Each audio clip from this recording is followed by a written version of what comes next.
नमस्कार साथियों, मित्रों। आज हम गुहिल वंश के पार्ट 7 में आए। राणा सांगा के काल में राणा सांगा का पराक्रम, राणा सांगा की सूझबूझ, राणा सांगा का युद्ध प्रियता, राणा सांगा की युद्ध प्रियता और राणा सांगा का ये चरित्र और राजस्थान के इतिहास में अपना एक ऐसा नाम जिसे मुझे ये कहने में कोई गुरेज नहीं है कि खून में तेरे मिट्टी, मिट्टी में तेरा खून, इधर भी शत्रु उधर भी शत्रु, फिर भी है जीत का जुनून।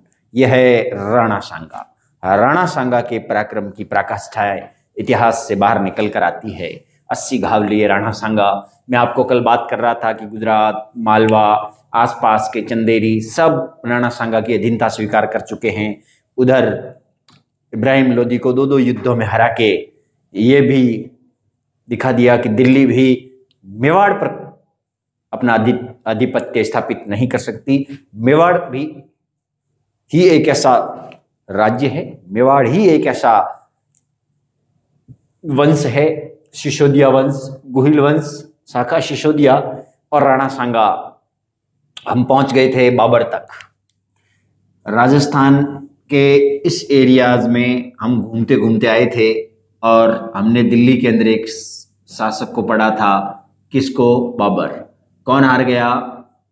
पानीपत के इस युद्ध में बाबर ने इब्राहिम लोदी की गर्दन काट दी और युद्ध भूमि में वो पराजित हो गए। ठीक है, तो ये तो आप गौर करना कि दिल्ली में शासक कौन आ गया? बाबर।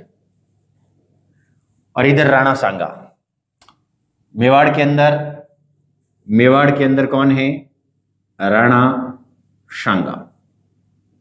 गौर करना इस बात को। राणा सांगा का पराक्रम तो देखते ही बनता है और हम पढ़ ही रहे थे। आइए ले चलता हूं मैं आपको दोनों के बीच युद्ध के कारण। साम्राज्यवादी नीति किसी भी युद्ध का प्रमुख कारण होता है। दोनों का महत्वाकांक्षी होना।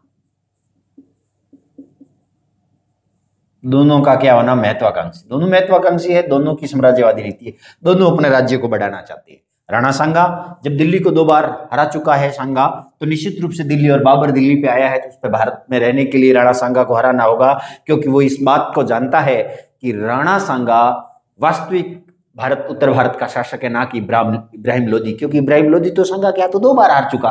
तो मुख्य रूप से उस समय उत्तर भारत का शासक कौन है? राणा सांगा। और यहाँ पर आक्रमण होता है बाबर का। दिल्ली पे अधिकार करने के बाद बाबर को भारत पर वास्तविक अपनी सत्ता स्थापित करने के लिए किसको हराना होगा? राणा सांगा को। तो बाबर आरोप लगाता है राणा सांगा पर कि भारत में मुझे आमंत्रित किया राणा सांगा ने और मेरे साथ विश्वासघात किया।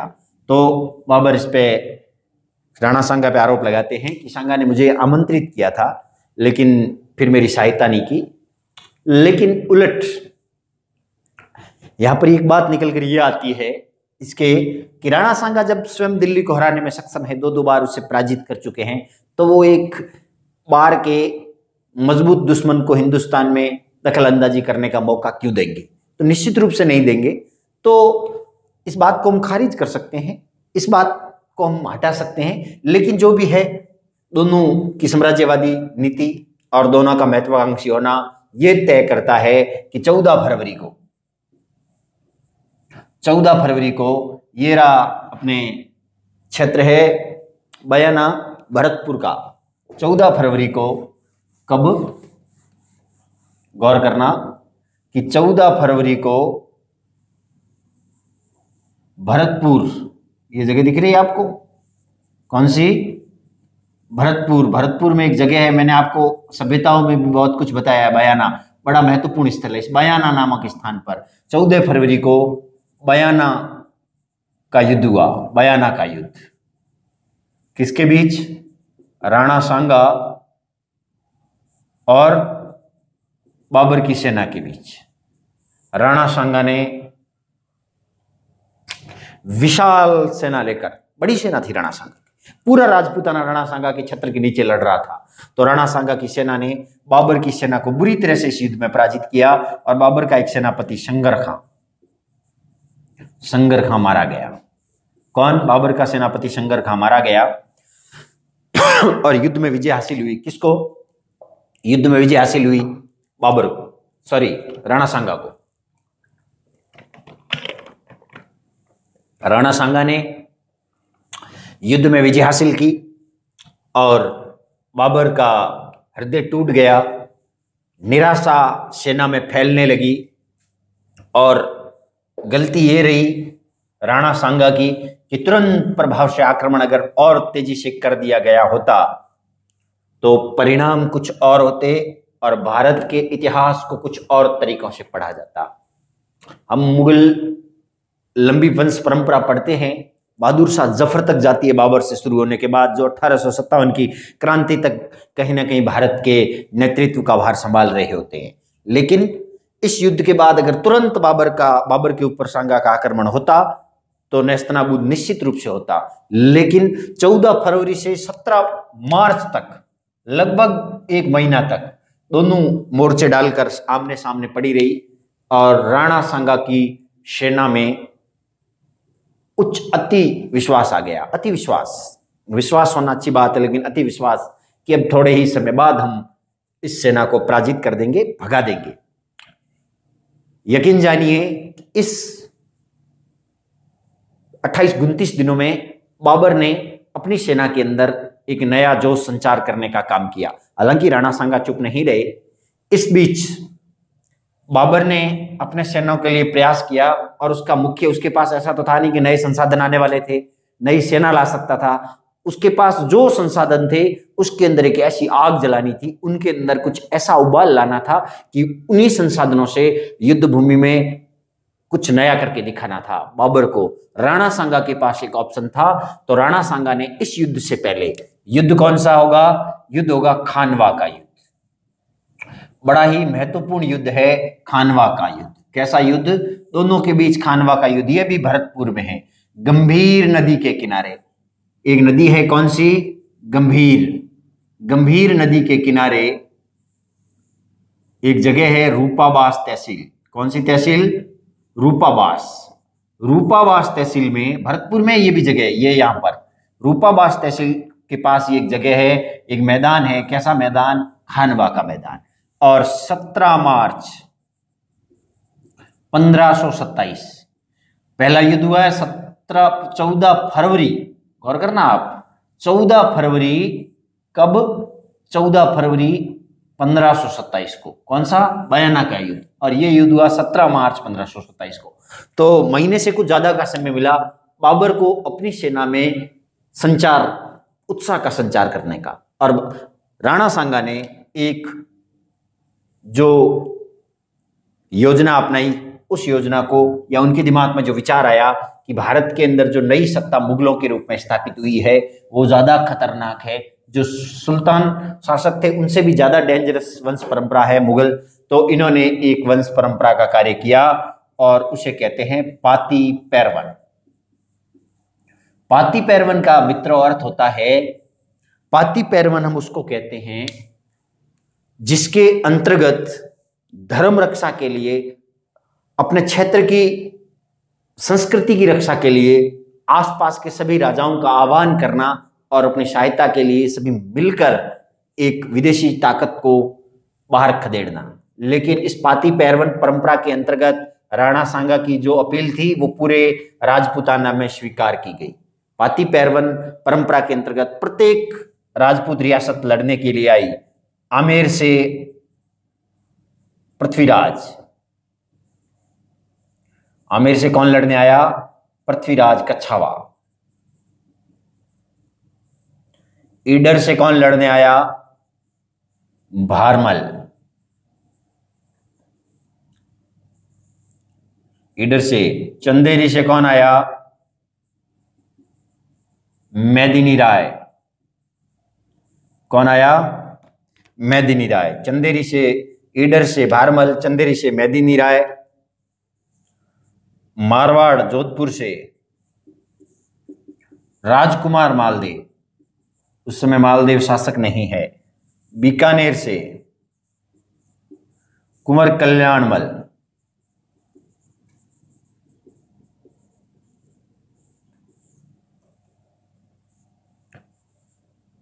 सादड़ी, छोटी सादड़ी बड़ी सादड़ी से,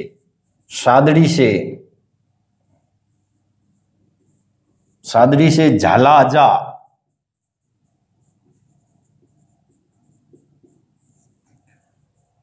इन सब शासकों के युद्ध भूमि में आ जाने से राणा सांगा का पराक्रम और बढ़ गया।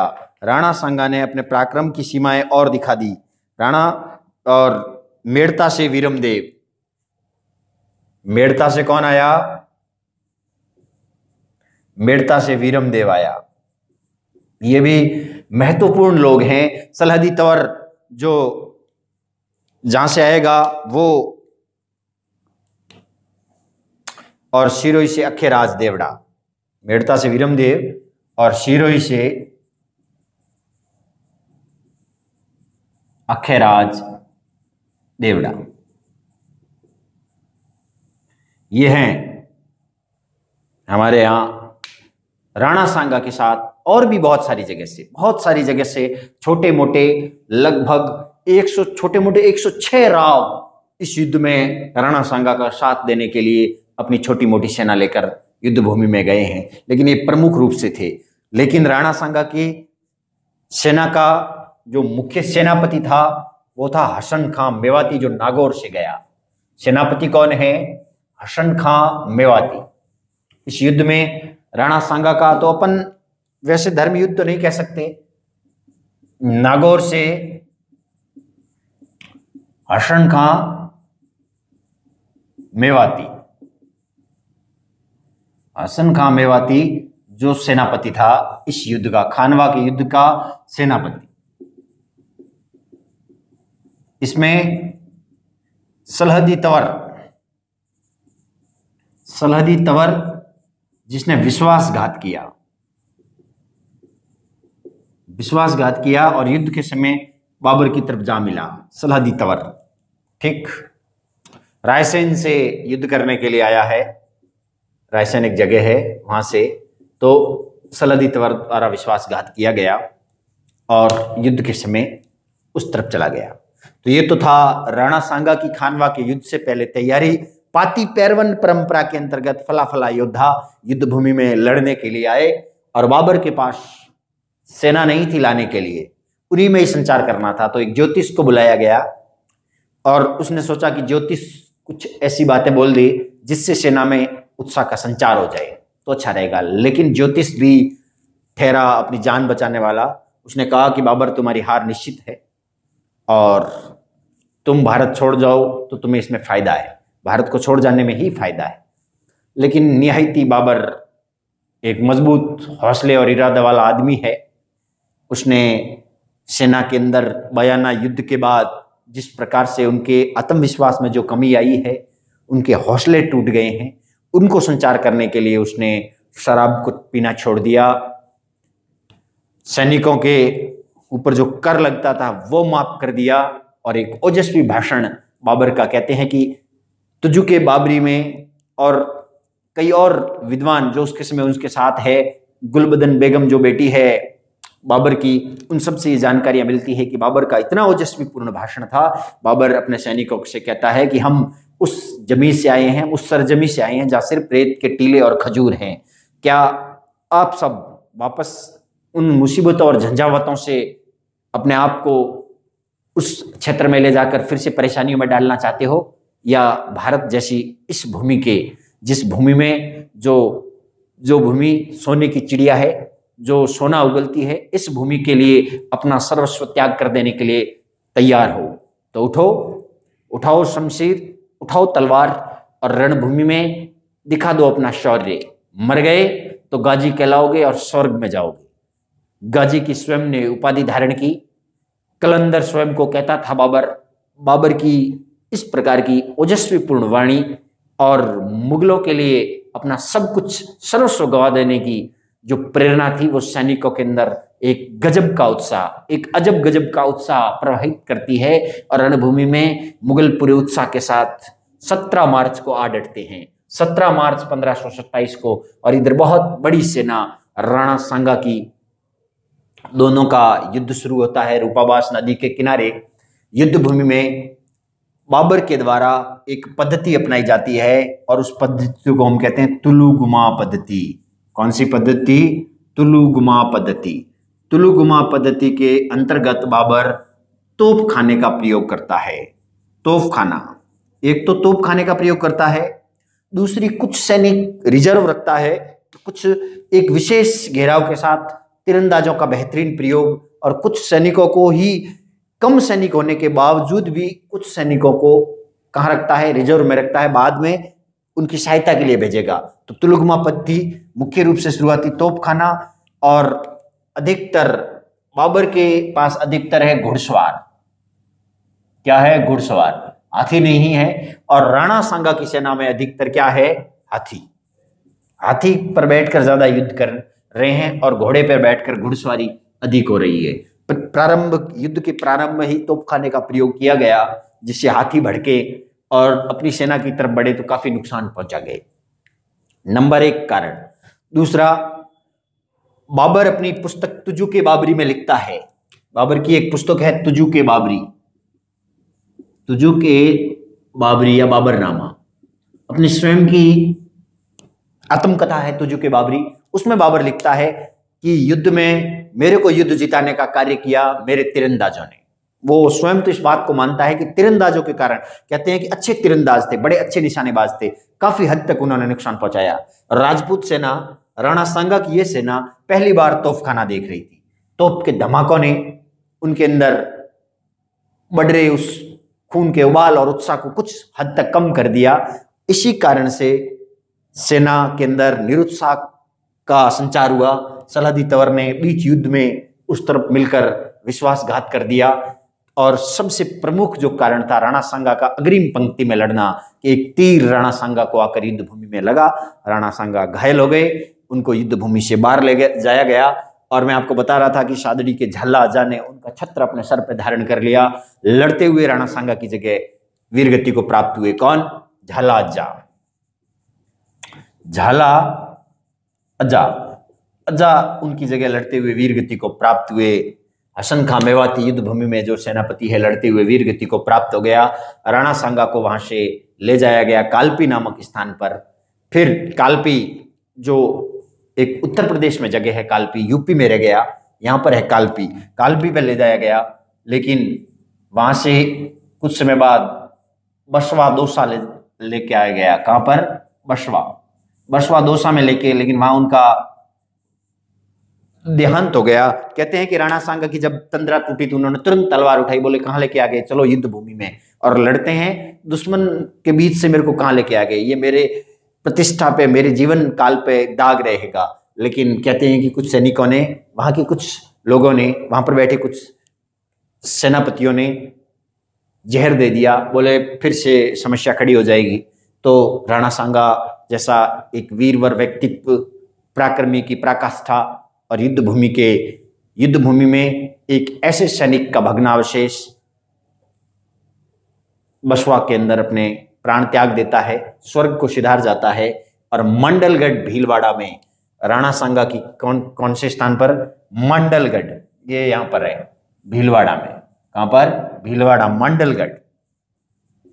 मंडलगढ़ में इनकी छतरी बनी हुई है और वहीं पर इनकी समाधि है। मंडलगढ़ में इनकी समाधि बनाई गई राणा सांगा की। और राणा सांगा ने इस युद्ध के बाद बाबर का पूरे हिंदुस्तान पर अधिकार हो गया। उसका दिल्ली के अंदर अब उसकी जो सत्ता थी वो निर्बाध रूप से चलने लगी। अब उसको कोई समस्या नहीं आई। और राणा सांगा के बाद कोई शासक इतना मजबूत और ताकतवर नहीं आया जो राजपूताने को एकत्रित कर पाया हो, राजपूताने में एकता लाने में सफल रहा हो। कोई शासक नहीं रहा। तो राणा सांगा का एक सैनिक और एक युद्ध भूमि के प्रिय के तौर पे इतिहास में सदा एक निराले व्यक्तित्व के धनी के रूप में किया जाता रहेगा।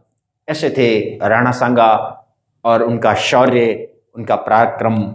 यह है सांगा, जय सांगा, विजय सांगा। यह है भारत के प्रमुख योद्धाओं में से एक राणा सांगा। इसी प्रक्रिया में हम फिर से पढ़ते रहेंगे। जय हिंद, जय भारत, धन्यवाद।